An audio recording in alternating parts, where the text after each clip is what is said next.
Hello दोस्तों, स्वागत है आप सभी का हमारे यूट्यूब चैनल स्टडी विद जीवन में।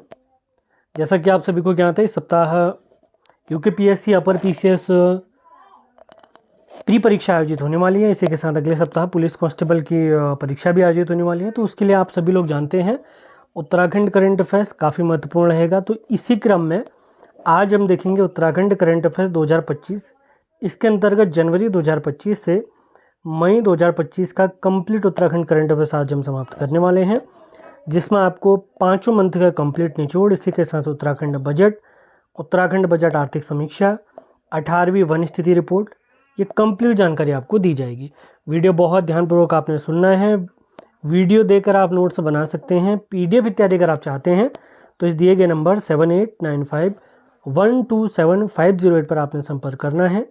सभी महत्वपूर्ण की जो आप आगामी सभी भर्ती परीक्षाओं के लिए महत्वपूर्ण रहेंगे आप सभी के लिए, उनके लिंक वीडियो के डिस्क्रिप्शन में दिए गए हैं।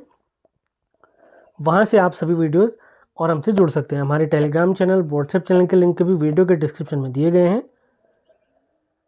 अब बात करें आगामी यूकेपीएससी, यूके-ट्रिपल-एससी की सभी भर्ती परीक्षाओं के लिए अगर राष्ट्रीय अंतर्राष्ट्रीय current affairs, Uttarakhand current affairs की कंप्लीट 1 साल की पीडीएफ या 1.5 साल का करंट अफेयर्स या 3 साल, जितने 2 साल 3 साल जितना भी करंट अफेयर्स आप चाहते हैं, उसकी पीडीएफ के लिए आप हमारे नंबर 7895127508 पर आप हमसे संपर्क कर सकते हैं। और इसी के साथ आपको इसका बोनस मिलेगा। फ्री में आपको सभी वीडियोस हमारे यूट्यूब चैनल स्टडी विद जीवन पर प्राप्त होंगी। आगे बढ़ते हैं। जैसा कि आप सभी को ज्ञात है, उत्तराखंड पुलिस कांस्टेबल की भर्ती परीक्षा और वीडियो, बीपीडीओ, पटवारी, लेखपाल, फॉरेस्ट गार्ड, कनीसाई जो कि यूके-ट्रिपल-एससी कराती है, उसमें सामान्य हिंदी आप सभी लोग जानते हैं 20 अंक का सामान्य हिंदी पूछा जाता है। तो उसका कंप्लीट बैच हमने यूट्यूब पर स्टार्ट कर दिया है, जिसकी 3 डेमो क्लास यूट्यूब पर पड़ी हुई हैं। इसी के साथ पेड ग्रुप हमने बनाया हुआ है, जिसमें 6 क्लास हमारी हो चुकी हैं। इस बैच से अगर आप जुड़ना चाहते हैं तो 149 रुपये आपने केवल एक बार पे करना है। बैच 31 जुलाई तक समाप्त हो जाएगा। कंप्लीट हिंदी आपको कराई जाएगी। आप ये पूरा सिलेबस आप देख सकते हैं, किस दिन कौन सी क्लास आएगी, पूरी जानकारी यहाँ पर दी गई है। यानी 31 जुलाई को आपका ये सिलेबस कंप्लीट हो जाने वाला है। जिस दिन लोकोक्तियाँ, मुहावरे इत्यादि हम पढ़ेंगे, आपका सिलेबस कंप्लीट हो जाएगा। अगर इस बैच से जुड़ना चाहते हैं तो एक बार फिर से आपने हमारे नंबर 7895127508 पर ही संपर्क करना है। तो बिना टाइम वेस्ट के स्टार्ट करते हैं आज का सेशन। जनवरी 2025। तो पहला पॉइंट है, चीन में आयोजित किंग्स कप इंटरनेशनल बैडमिंटन में कांस्य पदक जीता है हमारे उत्तराखंड की आन बान शान अल्मोड़ा के निवासी लक्ष्य सेन जी ने। अगला पॉइंट, हाल ही में उत्तराखंड के 2 व्यक्तियों को पद्मश्री से सम्मानित किया गया है। पहली है राधा बहन, इन्हें समाज सेवा के लिए। इसके अलावा दूसरे हैं ह्यूग और कॉलिन गेंट्जर, साहित्य व शिक्षा के लिए। मरणोपरांत इन्हें इस पुरस्कार से सम्मानित किया गया है। एक विशेष नोट आप लोगों ने ध्यान रखना है, विनायक लोहनी जी को भी पद्मश्री से सम्मानित किया गया है, लेकिन ये वर्तमान में मध्य प्रदेश के निवासी हैं और इनका मूल निवास है उत्तराखंड अल्मोड़ा का। अगला पॉइंट देख लेते हैं, बागेश्वर के गरुड़ से 6 ओखली नुमा शिलाएं प्राप्त हुई हैं। Very important point. अगला point, 8वें Kautik international film festival का आयोजन नैनीताल के हर्मिटेज भवन में किया गया है। इंपॉर्टेंट पॉइंट हो सकता है। सेशन बहुत ध्यानपूर्वक आपने सुनना है। आगामी भर्ती परीक्षाओं के लिए डायरेक्ट यही सवाल आपको पेपर में देखने को मिलेंगे। आगे बढ़ते हैं। गणतंत्र दिवस परेड 2025 में उत्तराखंड की झांकी का विषय था सांस्कृतिक विरासत एवं साहसिक खेल, जिसमें हमारे प्यारे उत्तराखंड को 3रा स्थान मिला है। प्रत्येक राज्य की झांकी को पुरस्कार से सम्मानित किया जाता है, जिसमें 3रे स्थान पर आया हमारा उत्तराखंड। अगला पॉइंट देख लेते हैं, Nepal junior international badminton championship 2025 में उत्तराखंड के स्वर्ण पदक विजेता हैं सूर्याक्ष रावत और आन्या बिष्ट। अगला पॉइंट, सीएम धामी ने चकरपुर स्टेडियम का लोकार्पण किया है। Very important. ये कहाँ है स्टेडियम? खटीमा में स्थित है। खटीमा के इस स्टेडियम में 38वें राष्ट्रीय खेलों के दौरान मलखंब प्रतियोगिता आयोजित की गई थी। 38वें राष्ट्रीय खेल 2025 में हमारे उत्तराखंड में आयोजित हुए थे। उसकी डिटेल अभी हम थोड़ी देर में देखने वाले हैं। अगले पॉइंट की तरफ बढ़ते हैं। यूपी में आयोजित नेशनल ताइक्वांडो प्रतियोगिता में चंबा टिहरी के निवासी शालिनी सिरस्वाल ने 2 कांस्य पदक जीते हैं। वेरी इंपॉर्टेंट न्यूज, बहुत बहुत शुभकामनाएं इन्हें। 17वें कृषि विज्ञान सम्मेलन का आयोजन 2025 में पंतनगर में किया गया। Very important. अगला पॉइंट, भारतीय राष्ट्रीय इंजीनियरिंग अकादमी ने यंग एसोसिएट अवार्ड से प्रोफेसर राजेश चौसाली जी को सम्मानित किया है। अगले पॉइंट्स की तरफ बढ़ते हैं। सीएम धामी ने माधो सिंह भंडारी जी की याद में आयोजित राजकीय औद्योगिक कृषि विकास मेले का उद्घाटन मलेथा टिहरी में किया है। अगला पॉइंट, उत्तराखंड के छठे राज्य वित्त आयोग के अध्यक्ष बने हैं एन रविशंकर। इसके अन्य सदस्य हैं पीएस जंगपांगी जी और एमसी जोशी जी। हमारे प्यारे भारत की अगर मैं बात करूं तो भारत में चल रहा है वर्तमान में 16वां वित्त आयोग, जिसके अध्यक्ष कौन है आपने कमेंट बॉक्स में बताना है। अगला पॉइंट, उत्तराखंड में यूसीसी यानी समान नागरिक संहिता को 27 जनवरी से लागू कर दिया गया है। अब विवाह रजिस्ट्रेशन हो, तलाक रजिस्ट्रेशन हो, उत्तराधिकार से रिलेटेड कोई समस्या हो, वो सभी यूसीसी के माध्यम से ही सॉल्व किए जाएंगे। अगला पॉइंट, लिव इन रिलेशनशिप को भी यहीं पर मान्यता दी जाएगी यूसीसी के माध्यम से, वहां पे आपने खुद को रजिस्टर करना आवश्यक है। गणतंत्र दिवस 2025 को, गणतंत्र दिवस जो कि 2025 सभी 26 जनवरी को आयोजित हुआ था, उत्तराखंड के 6 पुलिसकर्मियों को राष्ट्रपति पदक से नवाजा गया, जिनके नाम है अर्जुन सिंह, वीरेंद्र सिंह कठैत, शाहजहां अंसारी, प्रमोद कुमार, सुमन पंत, राजेंद्र सिंह। बहुत बहुत शुभकामनाएं इन्हें। अगला पॉइंट, उत्तराखंड के अल्मोड़ा जिले में रीजनल एवं जिला वैक्सीन स्टोर बनाया जाना प्रस्तावित है। Very important point. अगला पॉइंट देख लेते हैं। नई दिल्ली में आयोजित यंग लीडर डायलॉग 2025 के लिए उत्तराखंड का यानी यूके का प्रतिनिधित्व किया है ज्योति ठाकुर जी ने। Very important point. अगला पॉइंट देख लेते हैं।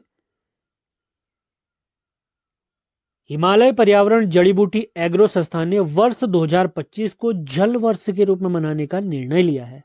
महत्वपूर्ण हो सकता है आगामी परीक्षाओं के लिए। अगला पॉइंट, 12 जनवरी को राज्य स्तरीय युवा महोत्सव का आयोजन गोलापार हल्द्वानी में किया गया है। आगे बढ़ते हैं। मनरेगा के तहत 100 दिनों का रोजगार देने में टॉप जिले हैं। नंबर 1 पे उत्तरकाशी, नंबर 2 पे देहरादून और अंतिम यानी 13वें स्थान पर है नैनीताल।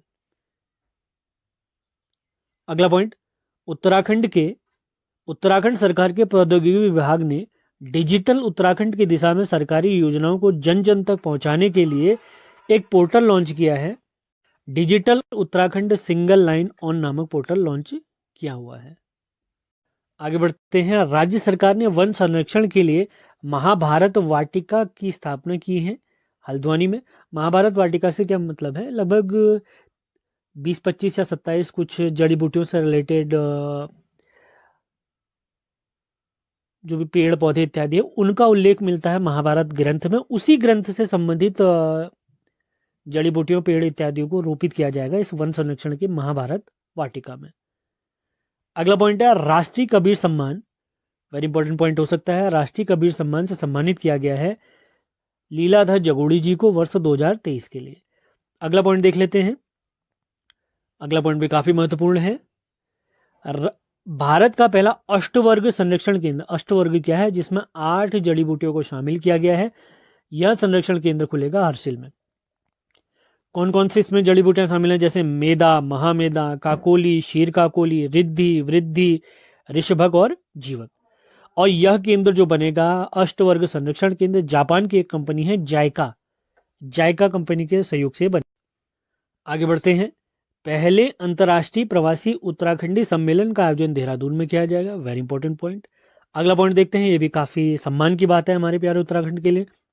राज्य के para shooting coach Subhash Rana ji को द्रोणाचार्य पुरस्कार से सम्मानित किया गया। बहुत ही अच्छी खबर है, बहुत अच्छी खबर है। बहुत बहुत शुभकामनाएं इन्हें। अब बात करते हैं 38वें राष्ट्रीय खेल 2025 जिनका आयोजन किया गया, सफल आयोजन किया गया हमारे प्यारे उत्तराखंड में। उद्घाटन की अगर मैं बात करता हूं, एक पॉइंट मोस्ट इंपॉर्टेंट है।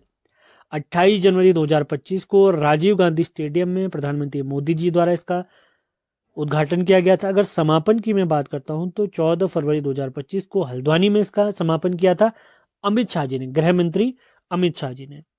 आगे बढ़ते हैं। कुल खेल प्रतियोगिताओं की मैं बात करता हूं, 33 खेल प्लस 2 प्रदर्शनी खेल। पहले इन्हें प्रदर्शनी खेलों में शामिल किया गया था जिसमें योग और मलखंभ था, जिसमें कोई भी मेडल नहीं दिया जाना था। बाद में इन्हें भी मेडल में शामिल कर लिया गया था, मेडल प्रतियोगिता में शामिल कर लिया गया था। तो टोटल कुल खेल कितने हो गए? 35। अगर केवल प्रदर्शनी खेल ही पूछते हैं तो ध्यान रखना है योग और मल्लखंभ। अभी हमने देखा था चकरपुर स्टेडियम खटीमा में, वहां पर मल्लखंभ प्रतियोगिता आयोजित की गई थी। अब मैं बात करता हूं इसके शुभंकर की। 38वें राष्ट्रीय खेल का शुभंकर था मौली, जो कि मोनाल से प्रेरित था। मशाल का नाम था, इसमें जो मशाल प्रयुक्त हुई थी उसका नाम था तेजस्विनी। अब बात करते हैं इसकी टैगलाइन की। तो इसका जो 38वां राष्ट्रीय खेल है उसकी टैगलाइन थी संकल्प से शिखर तक। एक और पॉइंट मैं आपको क्लियर कर देता हूं। अभी 38वें खेल हुए थे राष्ट्रीय खेल, तो 37वें राष्ट्रीय खेल आप लोगों ने ध्यान रखना है गोवा में। अब आप लोगों के लिए एक सवाल है, 39वें राष्ट्रीय खेल जो अगले राष्ट्रीय खेल आयोजित होंगे वो कहाँ आयोजित होंगे, आपने कमेंट बॉक्स में बताना है। ये आप लोग के लिए एक सवाल है। जितने भी सवाल आपसे पूछे गए हैं आप कमेंट बॉक्स में उनके जवाब जरूर दें, अपने नोट्स में भी उन्हें शामिल करना है। अब एंथम या गीत की अगर मैं बात करता हूँ 38वें राष्ट्रीय खेल का, तो इसका एंथम या गीत था आन बान शान दे शौर्य का प्रमाण दे। थीम की अगर मैं बात करता हूँ इस वर्ष के जो राष्ट्रीय खेल हुए थे उनकी थीम थी ग्रीन गेम्स या हरित खेल। उत्तराखंड के लिए पहला पदक जीता था ज्योति वर्मा जी ने, ये कांस्य पदक जीता था इन्होंने। एक खेल प्रतियोगिता है वुशु खेल। उत्तराखंड ने अगर मैं बात करूं कुल कितने पदक जीते थे, 103 पदक जीते थे, जिसमें थे 24 गोल्ड मेडल यानी स्वर्ण पदक, 35 थे सिल्वर, 35 थे इसमें सिल्वर की अगर मैं बात करता हूं तो इसे रजत पदक कहते हैं, और 44 थे ब्रॉन्ज मेडल यानी कांस्य पदक। तो टोटल आप कर सकते हैं। अब मैं बात करूं उद्घाटन समारोह में ध्वजवाहक बने थे लक्ष्य सेन और अंकिता ध्यानी जी। अगला पॉइंट है 8 जिलों में इस प्रतियोगिता आयोजित की गई थी। 8 जिलों के 11 स्थलों में खेल प्रतियोगिताएं 38वें राष्ट्रीय खेल की प्रतियोगिताएं आयोजित की गई थी। अब मैं बात करता हूं पदक तालिका की। तो पदक तालिका पे नंबर 1 पे है सर्विसेज की टीम, दूसरे नंबर पे महाराष्ट्र, तीसरे नंबर पे हरियाणा और हमारा प्यारा उत्तराखंड रहा है 7वें नंबर पे। पिछली बार जो गोवा में आयोजित हुआ था राष्ट्रीय खेल, वहां पर तो उत्तराखंड का स्थान बहुत ही बुष्ट प्रदर्शन रहा था उत्तराखंड का, लेकिन इस बार काफी अच्छा रहा। होम एडवांटेज भी हमारे प्यारे उत्तराखंड ने लिया है। सर्विसेज की टीम ने 68 गोल्ड मेडल, 26 सिल्वर और 27 ब्रॉन्ज मेडल जीते हैं। दूसरे स्थान पर है महाराष्ट्र जिसने 54 गोल्ड मेडल, तीसरे स्थान पर है हरियाणा जिसने 48 गोल्ड मेडल। अब बात करें उत्तराखंड की तो जिसने 24 गोल्ड मेडल, सिल्वर मेडल जीते हैं 35 और ब्रॉन्ज मेडल जीते हैं 44। तो टोटल आप करेंगे तो 103 पदक हमारे प्यारे उत्तराखंड ने जीते हैं। तो बिना टाइम वेस्ट किए स्टार्ट करते हैं आज का सेशन। उत्तराखंड बजट 2025-26 जिसे पेश किया था हमारे वित्त मंत्री प्रेमचंद अग्रवाल जी ने। उस समय पर वित्त मंत्री यही थे, वर्तमान समय में ये किसी पद पर नहीं है। अब बात करते हैं, अगर देखें बजट का आकार कितना रहा, इस बार का जो बजट रहा है वो रहा है 1,01,175.33 करोड़ रुपए, जो पिछले वर्ष के बजट की तुलना में 13.38% है। पिछले बजट की अगर मैं बात करता हूं तो 89,230.07 करोड़ रुपए पिछले बार का बजट रहा था। आगे बढ़ते हैं, राजस्व व्यय की अगर मैं बात करता हूं तो ये है 59,954.65 करोड़। पूंजीगत व्यय की बात अगर हम करते हैं 41,220.68 करोड़।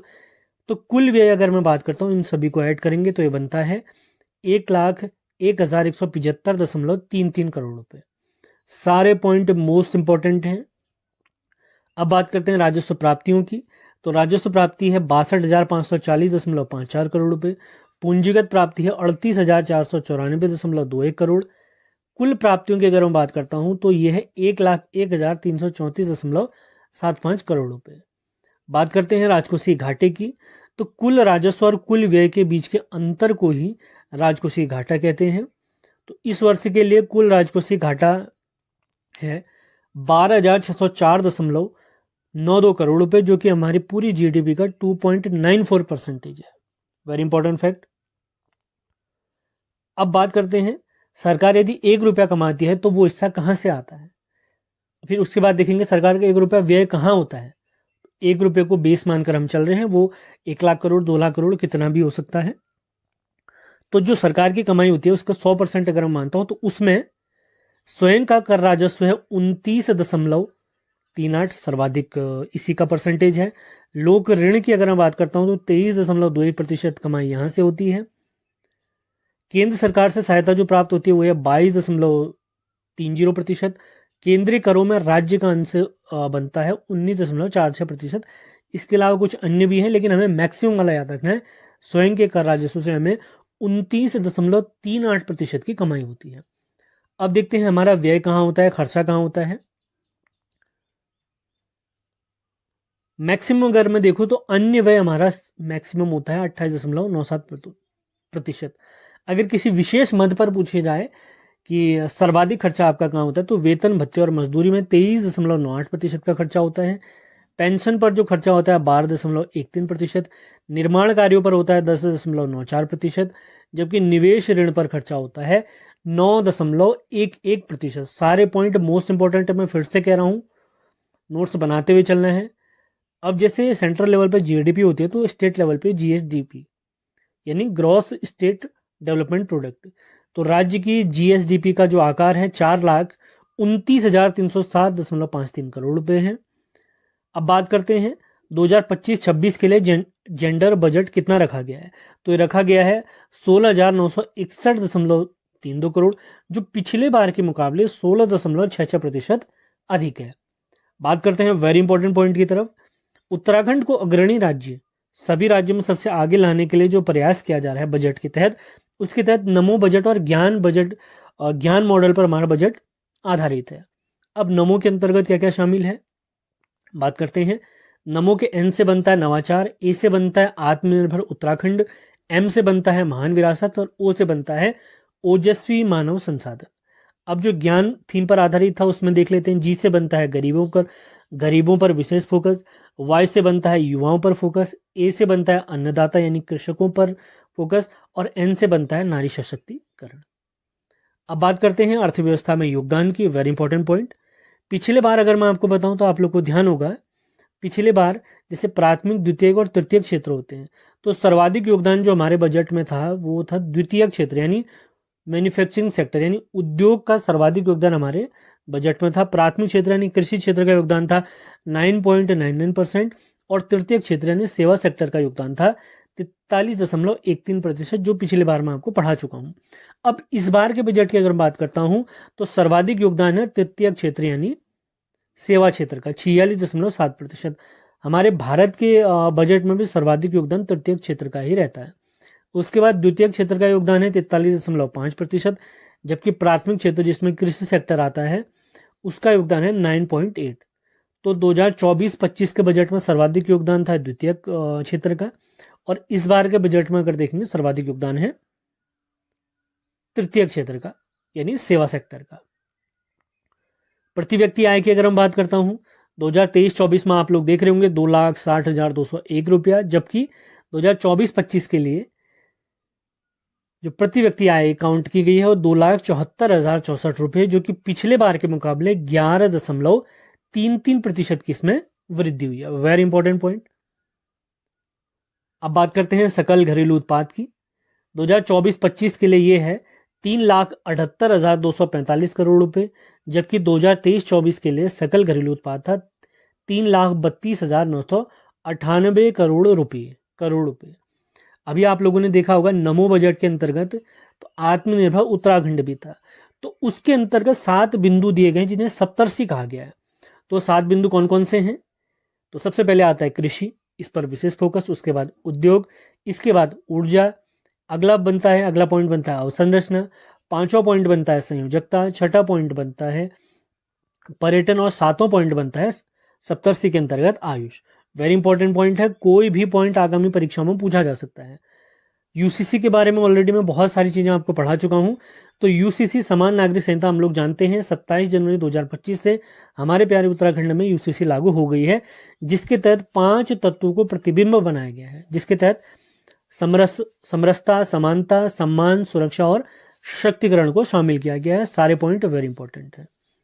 अब अंतिम पॉइंट की तरफ बढ़ते हैं। अब विभिन्न कार्य योजनाओं हेतु सरकार द्वारा कुछ बजट निर्धारित किया गया। वो बहुत सारी योजनाएं हैं, लेकिन जो इंपॉर्टेंट मुझे लगी हैं वो मैंने सारे यहाँ पर नोट डाउन करे हैं, वही आपने भी नोट डाउन कर लेने हैं। कम से कम इतना तो आपने याद रखना है। इस बार का सबसे बड़ा हॉट टॉपिक था समान नागरिक संहिता, उसके लिए 30 करोड़ का बजट निर्धारित किया गया है। प्रवासी उत्तराखंड परिषद के लिए 1 करोड़ का बजट, जलवायु परिवर्तन के लिए 60 करोड़, पलायन रोकथाम के लिए 10 करोड़ का बजट, मत्स्य पालन और पशुपालन के लिए 950 करोड़ रुपए का बजट निर्धारित किया गया है। इसी के साथ वनों की सुरक्षा के लिए वन विभाग की जो कैंपा योजना है उसके लिए 395 करोड़ रुपए, जल संरक्षण के तहत जो सारा योजना है उसके लिए 125 करोड़ रुपए बजट निर्धारित किया गया है। आयुष्मान योजना की अगर मैं बात करता हूं उसके लिए 550 करोड़ रुपए निर्धारित किए गए हैं। सीएम महालक्ष्मी किट, गर्भवती महिलाओं के लिए जो किट होती है उसके लिए 22.62 करोड़ रुपए का बजट निर्धारित किया गया। इसी के साथ हम देखते हैं सीएम वात्सल्य योजना के तहत 18.88 करोड़ रुपए निर्धारित किए गए हैं। नंदा गौरा योजना के तहत 157.84 करोड़ रुपए निर्धारित किए गए हैं। लखवाड़ परियोजना के लिए 285 करोड़ रुपए, जमरानी बांध के लिए 625 करोड़ रुपए बजट में निर्धारित किए गए हैं। सौंग बांध के लिए 75 करोड़ और जल जीवन मिशन के लिए जो बिल्कुल पिछले वर्ष काफी खबरों में भी रहा था, हर घर नल योजना और जल जीवन मिशन, तो जल जीवन मिशन के तहत 1843 करोड़ रुपए निर्धारित किए गए हैं बजट में। उत्तराखंड करंट अफेयर्स फरवरी 2025 सेशन पसंद आते हैं तो इन्हें लाइक, शेयर और चैनल को सब्सक्राइब जरूर करें। सभी महत्वपूर्ण लिंक वीडियो के डिस्क्रिप्शन में आपको दिए गए हैं। सबसे पहला पॉइंट देखते हैं, उत्तराखंड में भू कानून लागू हो गया है। कब से? 19 फरवरी 2025 से, जिसके तहत हरिद्वार और उधमसिंह नगर को छोड़कर शेष जो 11 जिले हैं उसमें बाहरी राज्य के लोग कृषि और बागवानी के लिए जमीन खरीद नहीं पाएंगे। आगे बढ़ते हैं, very important point, Nanakmatta public school को अजीम प्रेमजी विश्वविद्यालय बेंगलुरु में शनिवार को पर्यावरण शिक्षा के लिए विप्रो आर्थियन अवार्ड 2024 से सम्मानित किया गया है। नानकमत्ता पब्लिक स्कूल को एक सम्मान दिया गया है अजीम प्रेमजी फाउंडेशन बेंगलुरु के द्वारा, विप्रो अर्थियन अवार्ड 2024। अगले पॉइंट की तरफ बढ़ते हैं, उत्तराखंड के जड़ी बूटी विशेषज्ञ मायरा मुनियाल को केंद्रीय आयुष मंत्रालय ने धन्वंतरी पुरस्कार से सम्मानित किया। Very important question. आगे बढ़ते हैं, भाषा संस्थान उत्तराखंड ने 2 साहित्यकारों को उत्तराखंड साहित्य सम्मान से सम्मानित किया है। कौन कौन से साहित्यकार हैं वो? सबसे पहले हैं मोहन जोशी जी। इन्हें जो पुरस्कार दिया गया उसका नाम है शेर सिंह बिष्ट अनपढ़ अवार्ड। इसी के साथ गोपाल दत्त भट्ट जी को भी सम्मानित किया गया है गुमानी पंत अवार्ड से। आगे बढ़ते हैं, ग्रेट बैकयार्ड बर्ड काउंट में टॉप राज्य यानी किस प्रदेश में सबसे ज्यादा पक्षियों की प्रजातियां पाई जाती हैं, उसमें नंबर 1 पे है पश्चिम बंगाल जहां 543 प्रजातियां प्राप्त हुई हैं। दूसरे स्थान पर हमारा प्यारा उत्तराखंड जहां पक्षियों की 446 प्रजातियां प्राप्त हुई हैं। तीसरे स्थान पर आता है असम जहां पक्षियों की 413 प्रजातियां प्राप्त हुई हैं, 414 प्रजातियां। आगे बढ़ते हैं, टनकपुर की पूजा तिवारी जी को पंजाब में अंतर्राष्ट्रीय गार्गी अवार्ड से सम्मानित किया गया है।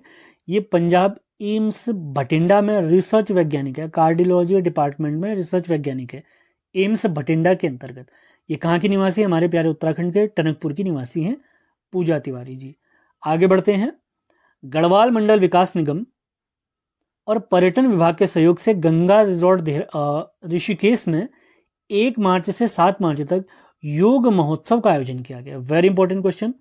आप लोग के लिए एक सवाल है, कमेंट बॉक्स में आप लोगों ने आंसर बताना है। गढ़वाल मंडल विकास निगम इसकी स्थापना कब हुई थी? आगे बढ़ते हैं, उत्तराखंड जनजातीय महोत्सव 2025 में उत्तराखंड आदि गौरव सम्मान पुरस्कार 2025 से 2 लोक गायकों को सम्मानित किया गया है। सबसे पहले हैं नरेंद्र सिंह नेगी जी, वेरी इंपॉर्टेंट। दूसरे व्यक्ति हैं किशन महिपाल जी। आगे बढ़ते हैं, सेशन पसंद आ रहे हैं तो इन्हें लाइक, शेयर और चैनल को सब्सक्राइब भी जरूर करें। उत्तराखंड का पहला रे सर्कुलेटिंग एक्वाकल्चर सिस्टम चंपावत में स्थापित किया गया है। इसका उद्देश्य है रेनबो ट्राउट मछली उत्पादन को बढ़ावा देना।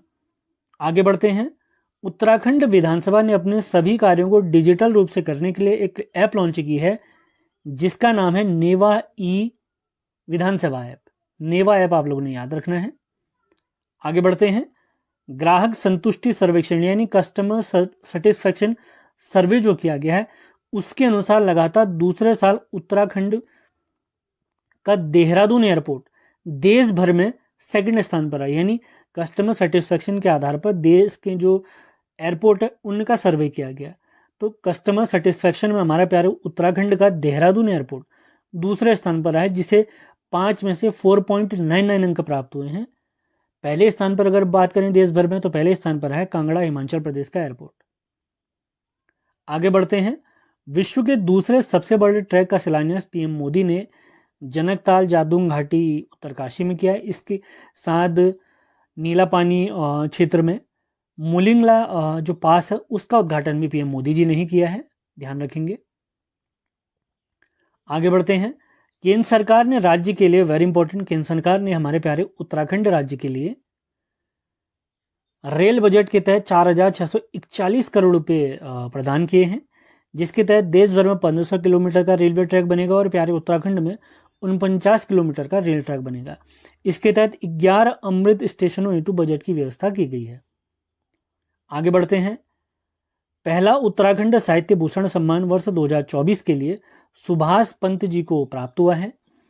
इसके अलावा गुमानी पंत सम्मान से सम्मानित किए गए गोपाल दत्त भट्ट जी, भजन सिंह सम्मान से सम्मानित किए गए कुलानंद घनसाला जी, गोविंद चातक सम्मान से सम्मानित किए गए सुनीता चौहान जी, महादेवी सम्मान से सम्मानित किए गए शशिभूषण बडौनी जी। अगला पॉइंट देख लेते हैं। उत्तराखंड सरकार ने अगले 5 वर्षों में राज्य की अर्थव्यवस्था का आकार दोगुना करने का लक्ष्य रखा है। अब रुपयों में अगर देखें, अंकों के माध्यम से देखें तो दोगुना करने का लक्ष्य तो रखा गया है, तो कितने लाख करोड़ रखा गया है ये उद्देश्य?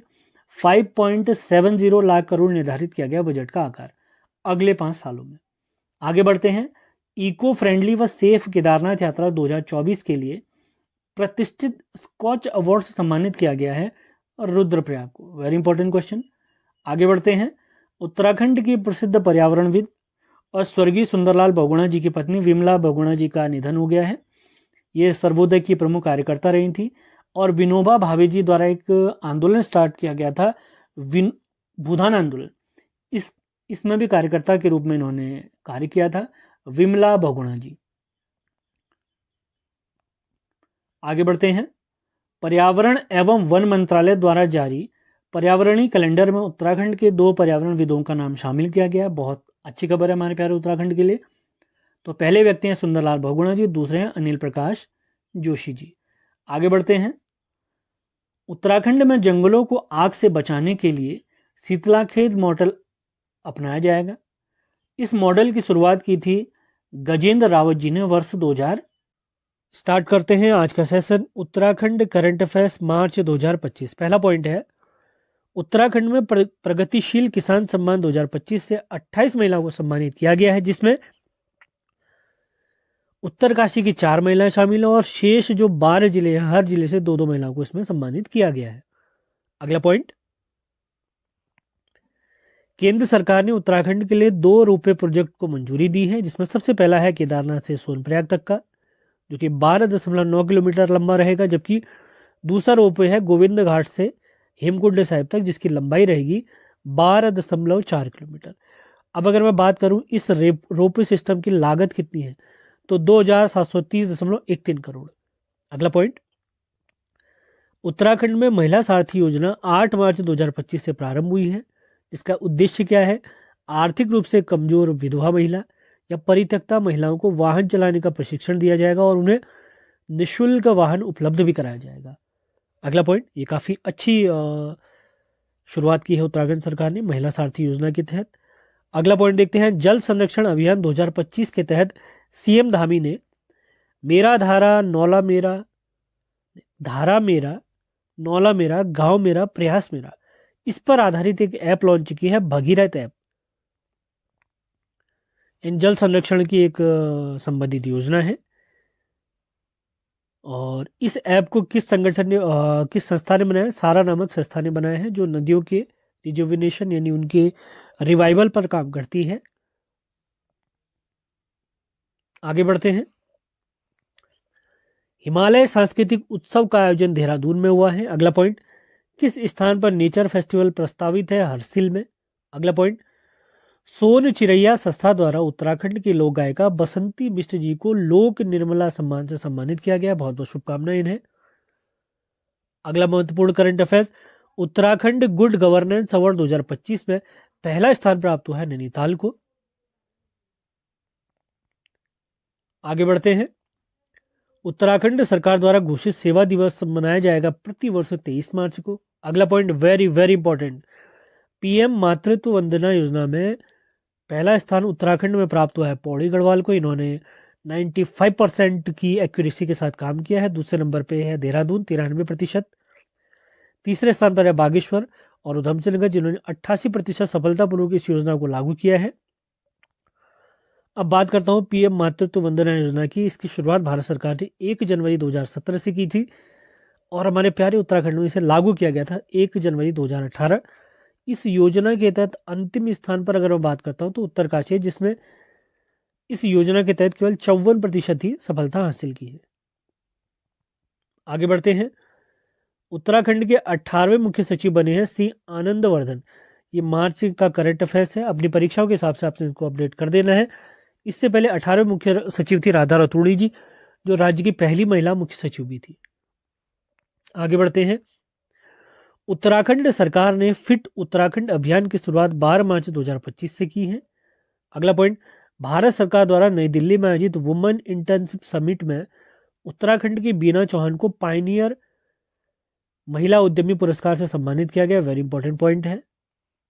अगला पॉइंट, प्रदेश के पहले, ये करंट अफेयर्स में बहुत बार पिछले साल आपको बता चुका हूं, प्रदेश के पहले महिला स्पोर्ट्स कॉलेज का निर्माण लोहाघाट के छमनिया चौड़ में किया जाएगा, जिसके लिए स्वीकृत धनराशि है 256.96 करोड़।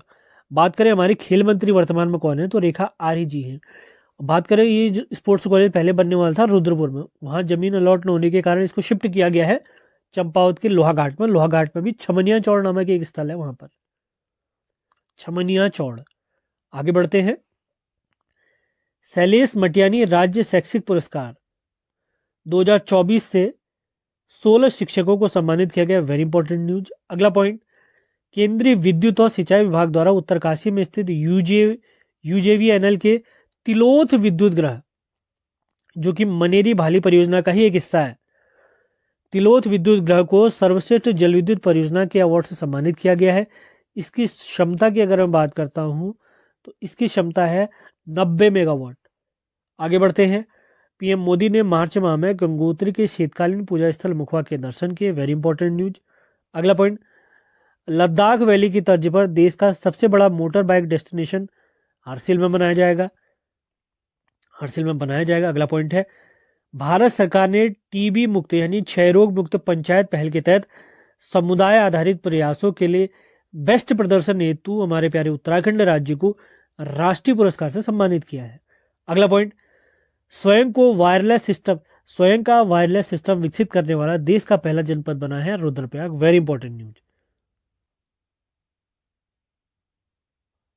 अगला पॉइंट देखते हैं। आईआईटी रुड़की ने भूकंप की जानकारी देने हेतु एक ऐप विकसित किया है, भूदेव ऐप। इसमें क्या होगा, भूकंप आने से पहले 10 से 15 सेकंड पहले आपको एक अपडेट दे दिया जाएगा। अगला पॉइंट देखते हैं। मिस उत्तराखंड 2025 से सम्मानित की गई है मेघना ठाकुर जी।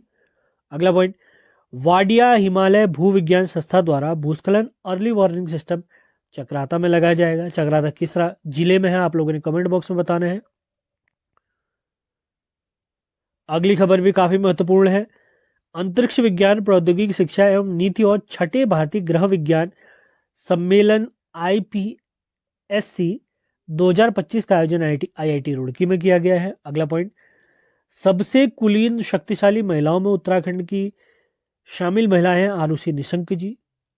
अगला पॉइंट, उत्तराखंड मुक्त विश्वविद्यालय को एमएड विशेष शिक्षा की मान्यता भारतीय पुनर्वास परिषद ने दे दी है।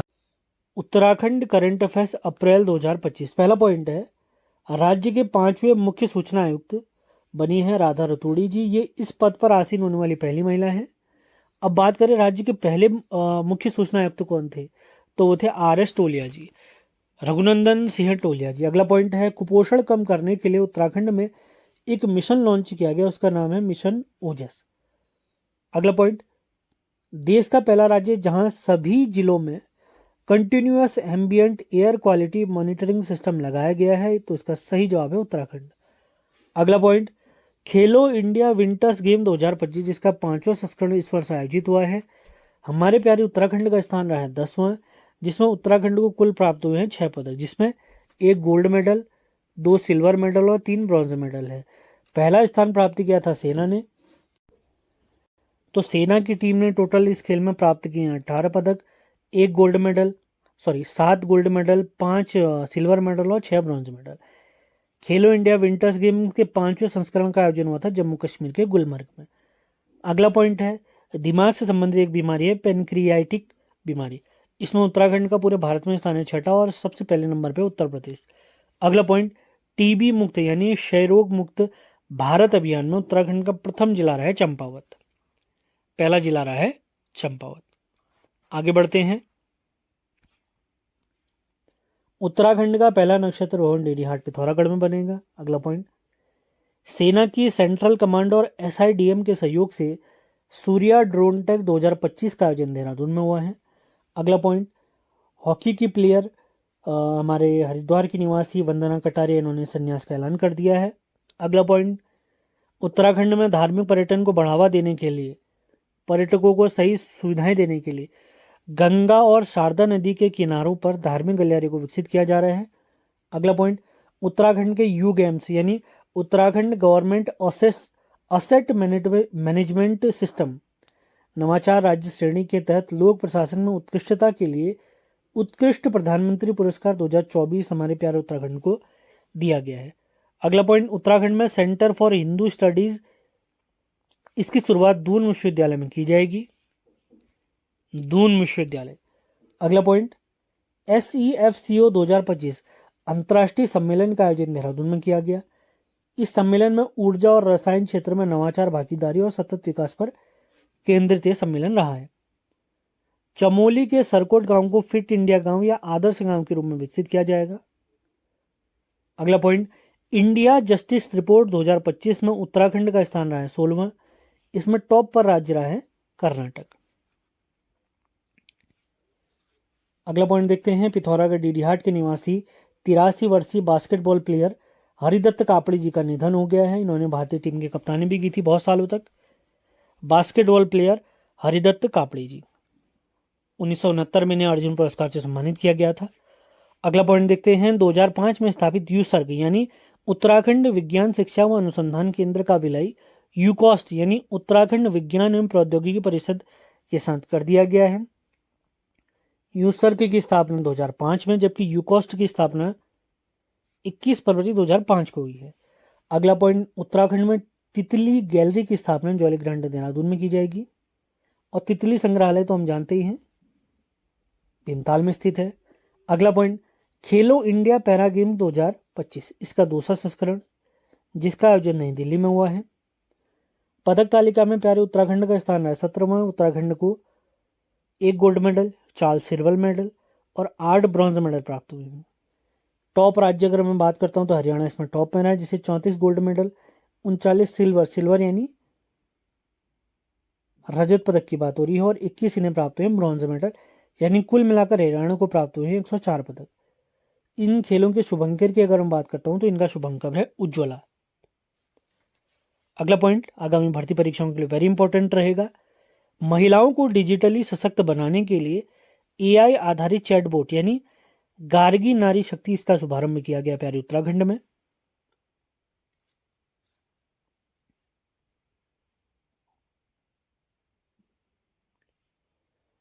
आगे बढ़ने से पहले आप सभी को बताना चाहेंगे, जैसा कि आप सभी को ज्ञात है, यूके ट्रिपल एससी की बहुत सारी परीक्षाएं अब होने वाली हैं।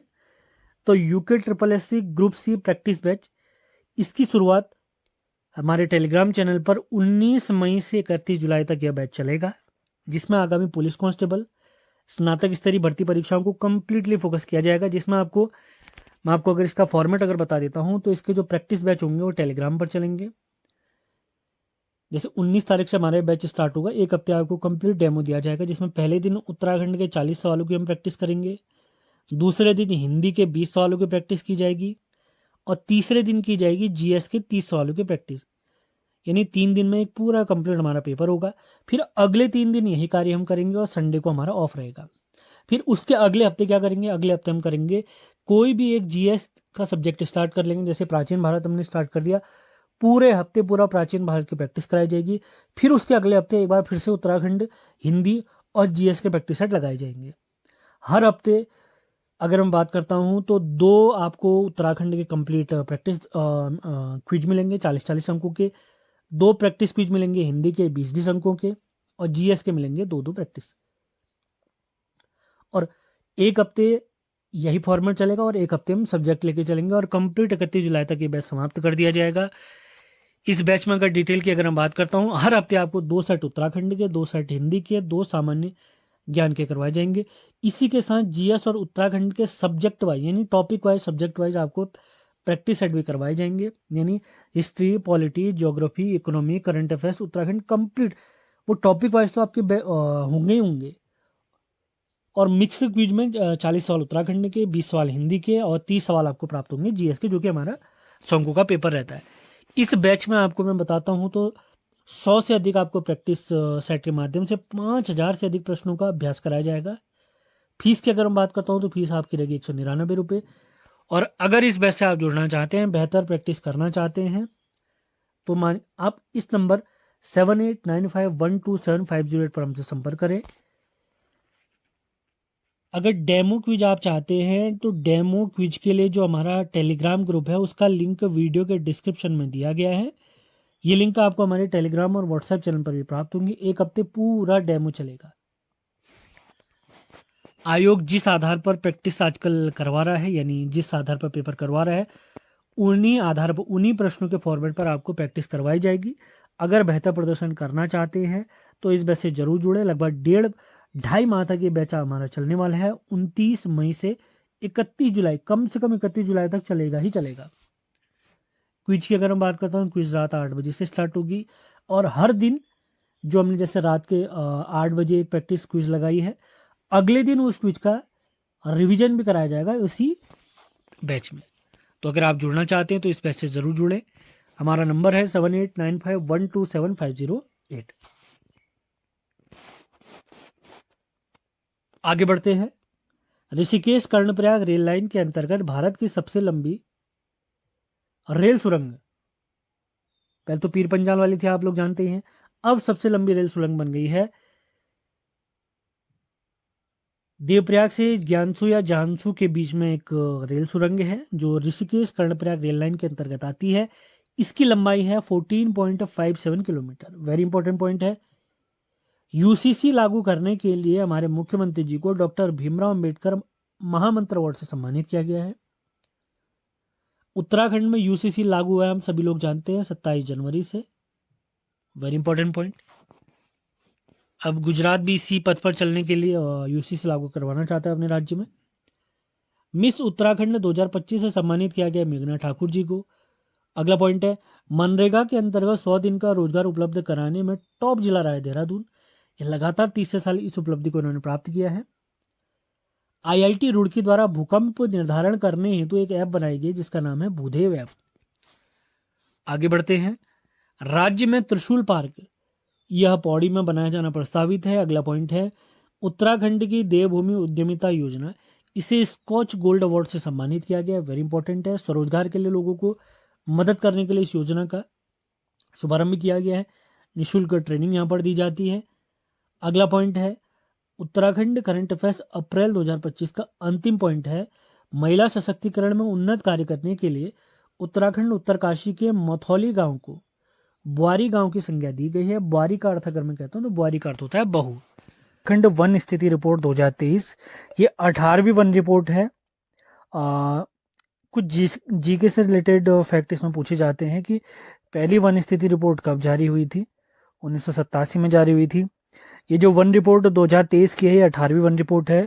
इससे पहले 17वीं वन रिपोर्ट आई थी 2021 में। ये भी आप लोगों ने ध्यान रखना है। कहाँ से ये रिपोर्ट जारी होती है? भारतीय वन सर्वेक्षण देहरादून से ये रिपोर्ट जारी होती है। आप लोग के लिए एक सवाल है, कमेंट बॉक्स में आपने बताना है भारतीय वन सर्वेक्षण जो कि हमारे देहरादून में जिसका मुख्यालय, इसकी स्थापना कब हुई थी। तो स्टार्ट करते हैं। 18वें वन रिपोर्ट के अनुसार अगर बात करें कितने क्षेत्रफल पर उत्तराखंड में वनाच्छादन है, तो ये है 24,303.83 वर्ग किलोमीटर। प्रतिशत के आधार पर बात करें तो 45.44%। ये प्रतिशत कैसे है? यदि उत्तराखंड का क्षेत्रफल मैं 100% मानता हूं तो उसके 45.44% भाग पर वनाच्छादन है। 17वीं वन रिपोर्ट की अगर हम बात करते हैं, इससे पहले जो वन रिपोर्ट आई थी 17वीं वन रिपोर्ट कब आई थी? अभी बताया मैंने आपको 2021 में। उसमें वन क्षेत्रफल आप देखते हैं तो 24,305.13। अभी जो रिपोर्ट आई है उसमें कितना है 24,303.83। यानी पिछली रिपोर्ट यानी 2021 से 2023 में आते आते वन क्षेत्रफल, उत्तराखंड के वन क्षेत्रफल में कमी आई है। तो कितने वर्ग किलोमीटर कमी आई है? 1.30 स्क्वायर किलोमीटर की कमी आई है। अब देखते हैं वन रिपोर्ट के अनुसार। वन रिपोर्ट 2021 और 2023 का कंपैरिजन करेंगे। किस आधार पर?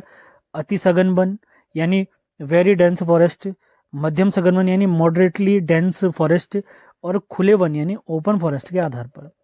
सबसे पहले हम देख लेते हैं 2021 की रिपोर्ट और उसके कंपैरिजन करेंगे 2023 यानी जो अभी रिपोर्ट जारी हुई उससे। तो सबसे पहले हम आते हैं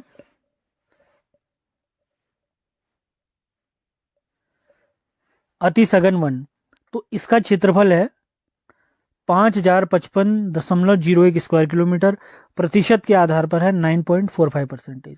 इसके बाद आता है मध्यम सघन वन। 2021 की रिपोर्ट की बात हो रही है ये। तो मध्यम सघन वन थे 12,768.05 स्क्वायर किलोमीटर और प्रतिशत के आधार पर ये थे 23.87%। खुले वनों की बात करते हैं 2021 की रिपोर्ट के अनुसार। तो उत्तराखंड में इनका क्षेत्रफल था 6,482.07 वर्ग किलोमीटर और प्रतिशत के आधार पर 12.12%। टोटल ये बनता है 24,305.13 वर्ग किलोमीटर और प्रतिशत के आधार पर ये बनता है 45.44। अब देखते हैं 18वीं वन रिपोर्ट 2023 में। अति सघन वन, इनका क्षेत्रफल है 5,266.58 वर्ग किलोमीटर, प्रतिशत के आधार पर है 9.58। इसके बाद आते हैं मध्यम सघन वन। इनका क्षेत्रफल है 12,517.63 वर्ग किलोमीटर और प्रतिशत के आधार पर है 23.40 वर्ग किलो प्रतिशत, 23.40। उसके बाद आते हैं खुले वन। इनका क्षेत्रफल है 6,519.62 वर्ग किलोमीटर और प्रतिशत के आधार पर है 12.19%। अब इनका कंपैरिजन अगर हम देखें किस में कमी आई है किस में वृद्धि आई है, तो अति सघन वन की अगर हम बात करता हूं तो इनका प्रतिशत था 9.45। कब? 2021 में। वर्तमान में इनका प्रतिशत कितना हो गया है? बढ़कर 9.58%। क्षेत्रफल में अंतर आप देख सकते हैं 5,055 और यहाँ पर है 5,266। इसके बाद आते हैं मध्यम सघन वन। इसका प्रतिशत अगर हम देखते हैं तो 23.87% था 2021 में, जबकि 2023 की रिपोर्ट में ये प्रतिशत घटकर हो गया है 23.40।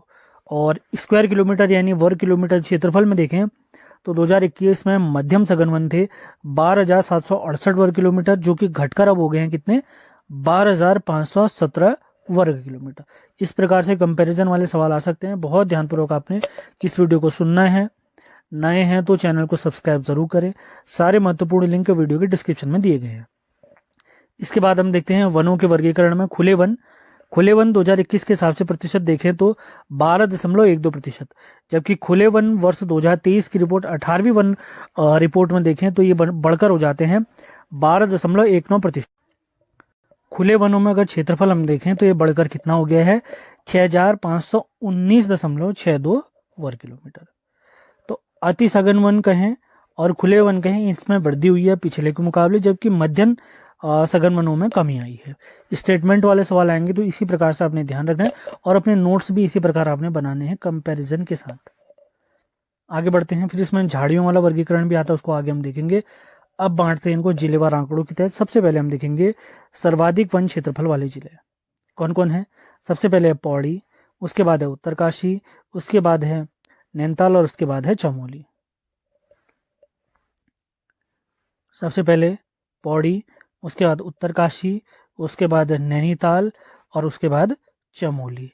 तो इसको याद करने का मैंने कोड बनाया है पूर्णांचल। मैं कोड इसका लिखा देता हूं आपको, आप याद करना चाहते हो तो ऐसे याद रख सकते हैं। पूर्णांचल। पी से क्या बनता है? पौड़ी, यू से उत्तरकाशी, एन से नैनीताल और चल से बनता है चमोली। पूर्णांचल। सर्वाधिक वन क्षेत्रफल वाले जिले, इनका कोड है पूर्णांचल। तो पौड़ी का क्षेत्रफल आप देख सकते हैं 3,360.55 वर्ग किलोमीटर। उसके बाद आता है उत्तरकाशी, इसका क्षेत्रफल आप देख सकते हैं 3,023.86 वर्ग किलोमीटर। और उसके बाद आता है नैनीताल, इसका क्षेत्रफल है 2,866.55 वर्ग किलोमीटर। और उसके बाद आता है चमोली 2,641.30 स्क्वायर किलोमीटर। अभी क्षेत्रफल याद ना भी करें, क्षेत्रफल आप सिर्फ पौड़ी पर विशेष ध्यान दें, लेकिन ये क्रम जरूर आपने याद रखना है। पूना, PUNA, पूना, ए स्मॉल है, उसके बाद चल, पूना चल, पी से पौड़ी, यू से उत्तरकाशी, ना से नैनीताल, नैनीताल की स्पेलिंग में NAI आता है, NA आता है ना, तो ना, चल से चमोली। उसके बाद हम आते हैं न्यूनतम वन क्षेत्रफल वाले जिले। तो सर्वाधिक तो देख लिए, उसी के साथ हम न्यूनतम वाले भी देख लेते हैं। न्यूनतम वालों को याद करने का भी बहुत ईजी सा कोड मैंने बनाया हुआ है। ह्यूमन राइट कमीशन के लिए काम करने वाली, ह्यूमन राइट के लिए काम करने वाली अंतर्राष्ट्रीय यानी संयुक्त राष्ट्र की एक संस्था है UNHRC, UNHRC। तो उसी से हम याद रखेंगे न्यूनतम वन क्षेत्रफल वाले जिले। देखिए सर्वाधिक वन क्षेत्रफल वाले जिले तो हमने याद करे, कैसे? पूना चल, पूना चल, मैंने लिखा नहीं है, आपने अपने नोट्स में इसको लिखना है। अब न्यूनतम वन क्षेत्रफल, न्यूनतम, न्यूनतम को कैसे याद रखना है? ह्यूमन राइट न्यून हो रहे हैं, कम हो रहे हैं, तो उसे याद रखना आप, ह्यूमन राइट UNHRC।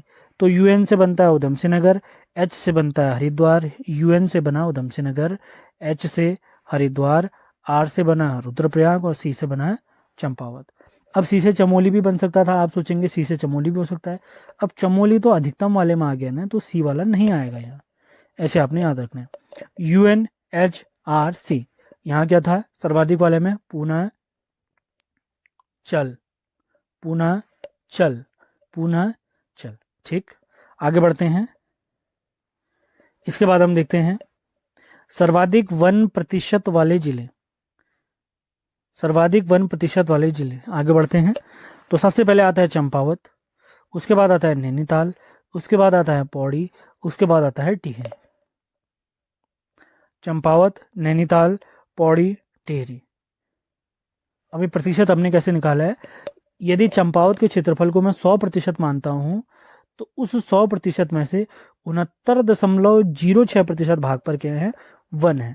इसी वजह से उस पर्टिकुलर एरिया के क्षेत्रफल में सबसे ज्यादा चंपावत है। नैनीताल के क्षेत्रफल को अगर मैं 100% मानता हूं, हर जिले के क्षेत्रफल को 100% मान के हम ये प्रतिशत के आधार पर वन देख रहे हैं।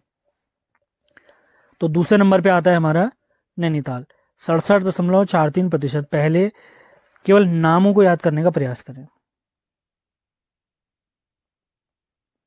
चंपावत, नैनीताल, पौड़ी, तो 1% के आधार पर चंपावत, नैनीताल, पौड़ी, टिहरी, इसी क्रम में आप याद रखें। उसके बाद आते हैं न्यूनतम 1% वाले जिले। तो सबसे पहले आता है उधम सिंह नगर, 19.44%। उससे थोड़ा अधिक है हरिद्वार। उसके बाद है पिथौरागढ़, 30.15। उसके बाद है चमोली, 32.89%। यानी जो सर्वाधिक वाला हम देख रहे हैं वो आ रहा है हमारा घटते क्रम में, और न्यूनतम वाला हम देख रहे हैं बढ़ते हुए क्रम में। ये आपने ध्यान रखना है, बढ़ते हुए क्रम में, पहले सबसे कम, उसके बाद थोड़ा ज़्यादा, उसके बाद थोड़ा ज़्यादा, इस प्रकार से इसी क्रम में याद रखेंगे तो बहुत आसानी होगी आपको याद रखने में। अभी आप लोग को याद होगा हमने क्या है, वनों का वर्गीकरण किया था, किस प्रकार से? अति सघन वन, मध्यम सघन और खुले वन।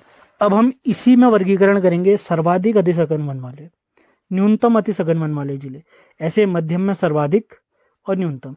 उसके बाद खुले वनों में भी देखेंगे सर्वाधिक खुले वन वाले जिले और न्यूनतम खुले वन वाले जिले। और उसके बाद हम देखेंगे लास्ट में झाड़ियाँ कितनी हैं, सर्वाधिक झाड़ियाँ प्रतिशत कहाँ पर हैं, क्या हैं, ये हम कवर करेंगे।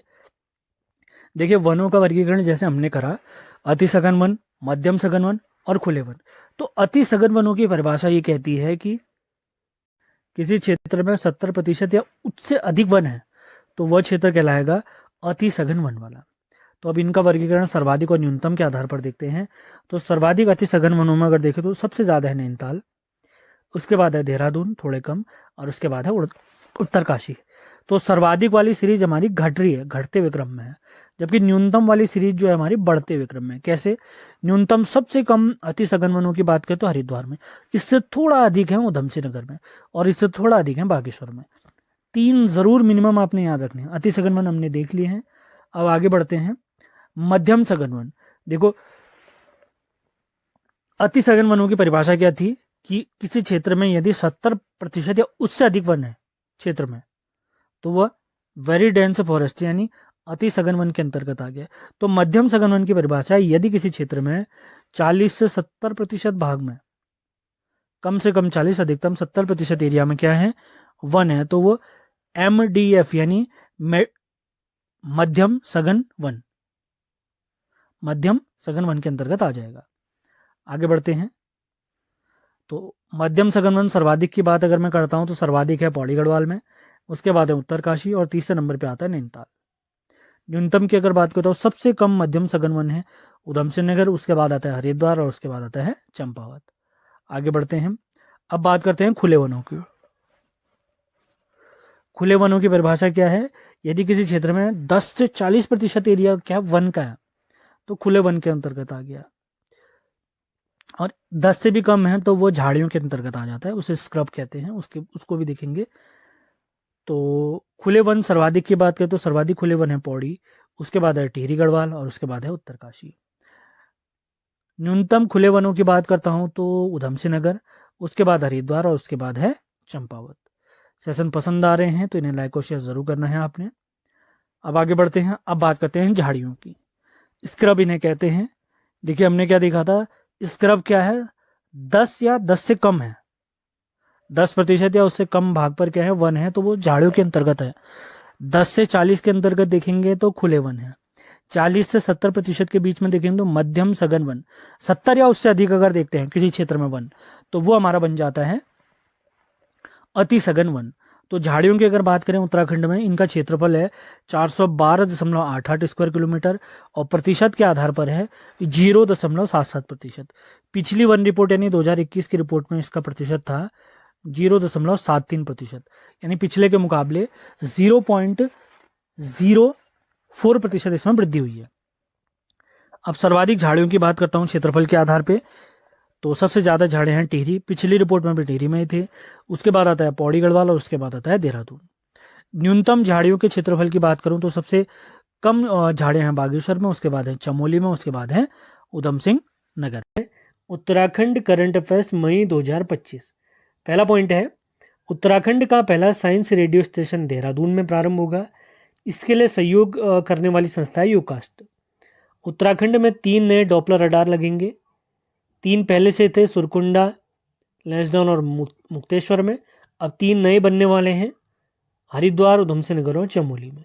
आगे बढ़ते हैं। भैरव दत्त धूलिया पुरस्कार, तीसरा भैरव दत्त धूलिया पुरस्कार जो कि पत्रकारिता के क्षेत्र में दिया जाता है, रमेश गैरोला पहाड़ी जी को दिया गया है। अगला point, house of Himalayas store का उद्घाटन देहरादून में किया गया है। अगला पॉइंट, राज्य का पहला साउकेट गार्डन की स्थापना हल्द्वानी में की गई है। इसके लिए जापान अंतर्राष्ट्रीय सहयोग कंपनी जायका की सहायता ली गई है। अगला पॉइंट की तरफ बढ़ते हैं। हिमालय गौरव सम्मान 2000 सम्मानित से 3 लोगों को सम्मानित किया गया है। राजेंद्र सिंह नेगी और प्रोफेसर अजीत को ग्रामीण प्रौद्योगिकी क्षेत्र में काम करने के, जबकि प्रोफेसर DK राणा जी को वानिकी यानी फॉरेस्ट्री के क्षेत्र में कार्य करने के लिए हिमालयन गौरव सम्मान 2025 से सम्मानित किया गया है। अगला पॉइंट, उत्तराखंड सरकार ने किसानों के लिए ई-रूपी डिजिटल भुगतान प्रणाली प्रारंभ की है 17 मई 2025 से। अगला पॉइंट, हाल ही में एवरेस्ट फतह करने वाले मोहन सिंह रावत, सचिन कुमार, ये दोनों उत्तरकाशी के हैं। इन्हीं के सहयोगी हैं हिमाचल प्रदेश की छोजिंग अंगमो, जो एवरेस्ट फतह करने वाली भारत की पहली नेत्रहीन महिला है। Very very very important point. अगला पॉइंट, कुमाऊं क्षेत्र में सेना का पहला सामुदायिक रेडियो स्टेशन पिथौरागढ़ से पंचशूल पल्स नाम से प्रारंभ होगा। अगला पॉइंट, हिमालयी प्रहरी सम्मान 2025 से 2 लोगों को सम्मानित किया गया है। सबसे पहले हैं स्वर्गीय घनश्याम रतूड़ी सैलानी जी जन आंदोलनों के लिए, दूसरे हैं दीक्षा बिष्ट महिला सशक्तिकरण के लिए। अगला पॉइंट, राष्ट्रीय शिक्षा रत्न अवार्ड 2025 से उत्तराखंड के 9 शिक्षक सम्मानित किए गए हैं। अगला पॉइंट, राष्ट्रीय बाल स्वास्थ्य कार्यक्रम के तहत प्रत्येक स्कूली बच्चे का स्वास्थ्य जांच का डेटा तैयार करने हेतु राज्य सरकार, उत्तराखंड राज्य सरकार द्वारा एक पोर्टल प्रारंभ किया गया है जिसका नाम है उत्तराखंड बाल आरोग्यम पोर्टल। अगला पॉइंट, कुमाऊनी भाषा में ऋग्वेद का पहला खंड लिखने वाले ये हैं मोहन चंद्र जोशी जी। अगला पॉइंट, GI टैग पाने वाले उत्तराखंड के नए उत्पाद बने हैं बेड़ू, तिमूर, भंगजीरा, बद्री गाय घी। अब तक उत्तराखंड के 27 उत्पादों को GI टैग भी दिया जा चुका है। अगला पॉइंट, पहले खेलो इंडिया बीच गेम्स 2025 में प्यारे उत्तराखंड का स्थान रहा है 16वां। इसमें उत्तराखंड ने जीते हैं 7 पदक, जिसमें 4 रजत पदक और 3 कांस्य पदक हैं। आयोजन की अगर मैं बात करता हूँ तो दादर नगर हवेली दमन दीव के अंतर्गत दीव में इसका आयोजन किया गया था। खेलो इंडिया बीच गेम्स तो बता देता हूँ, UKSSC के सिलेबस के अनुसार सामान्य हिंदी का एक पेड बैच आज 16 जून से स्टार्ट किया जा रहा है, जो 31 जुलाई तक समाप्त कर दिया जाएगा। इसकी वैलिडिटी की अगर मैं बात करता हूँ, इसकी वैलिडिटी आपके पास रहेगी 30 सितंबर तक। 1.5 माह में आपको कंप्लीट बैच करवा के दे दिया जाएगा। पूरा हिंदी का सिलेबस, क्लास आपको यूट्यूब पर ही मिलेंगी। डेमो क्लास की अगर मैं बात करता हूँ, 3 डेमो क्लास आपको करवाई जाएंगी 16, 17 और 18 को। उसके बाद आपको जो भी ये फीस 149 सबमिट करेंगे, उन्हीं को सभी वीडियोस प्रोवाइड कराई जाएंगी। अगर इस बैच से आप जुड़ना चाहते हैं तो हमारा नंबर है 7895127508। मैं फिर से रिपीट करता हूँ, ये कंप्लीट वीडियो बैच रहेगा UKSSC के सिलेबस के अकॉर्डिंग। तो UKSSC का कंप्लीट सिलेबस आप देख सकते हैं। ये पूरा आयोग का सिलेबस है, ये सारे टॉपिक आपको कंप्लीट करवाए जाएंगे इस बैच में। बिना टाइम वेस्ट किए स्टार्ट करते हैं आज का सेशन। आगे बढ़ते हैं। राज्य सरकार ने पौड़ी के बूढ़ा भरसार क्षेत्र को ट्रैक ऑफ द ईयर घोषित किया है। जल जीवन मिशन के तहत 100% घरों तक नल से जल पहुंचाने में राज्य में पहले स्थान पर है बागेश्वर। दिसंबर 2026 तक पूरे राज्य में 100% घरों तक जल जीवन मिशन के तहत नल के माध्यम से जल पहुंचाने का लक्ष्य रखा गया दिसंबर 2026 तक। अगला पॉइंट, उत्तर भारत की पहली गोंद प्रजातियों की नर्सरी लाल कुआं वन अनुसंधान केंद्र में तैयार की गई है। अगला पॉइंट, योग नीति लागू करने वाला पहला राज्य बना है प्यारा उत्तराखंड। इसके अंतर्गत 5 नए अंतर्राष्ट्रीय योग केंद्र बनेंगे, जो कि जागेश्वर, मुक्तेश्वर, व्यास घाटी, टिहरी झील और कोली ढेक झील में स्थापित होंगे।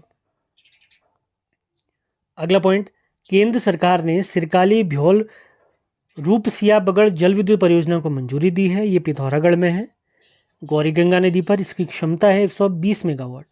अगला पॉइंट, एशियन जिजित्सु चैंपियनशिप में स्वर्ण जीतने वाली भारत की पहली महिला बनी है नव्या पांडे। ये हल्द्वानी नैनीताल की निवासी हैं।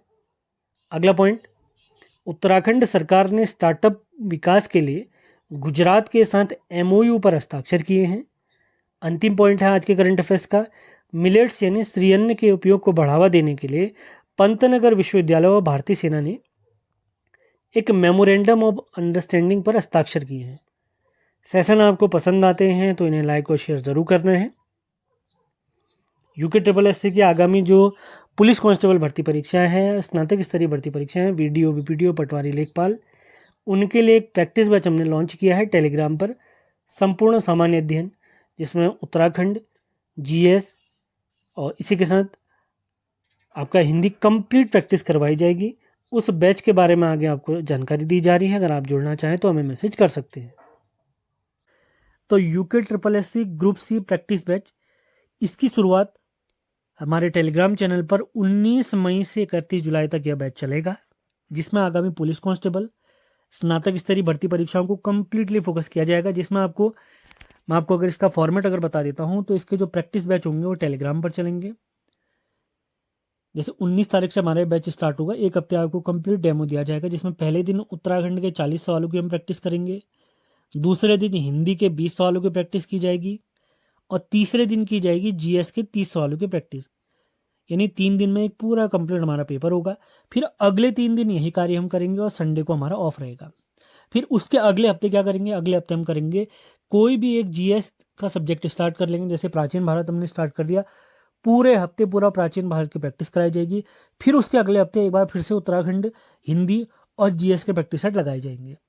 हर हफ्ते अगर मैं बात करता हूं तो 2 आपको उत्तराखंड के कंप्लीट प्रैक्टिस क्विज मिलेंगे 40-40 अंकों के, 2 प्रैक्टिस क्विज मिलेंगे हिंदी के 20-20 अंकों के, और GS के मिलेंगे 2-2 प्रैक्टिस।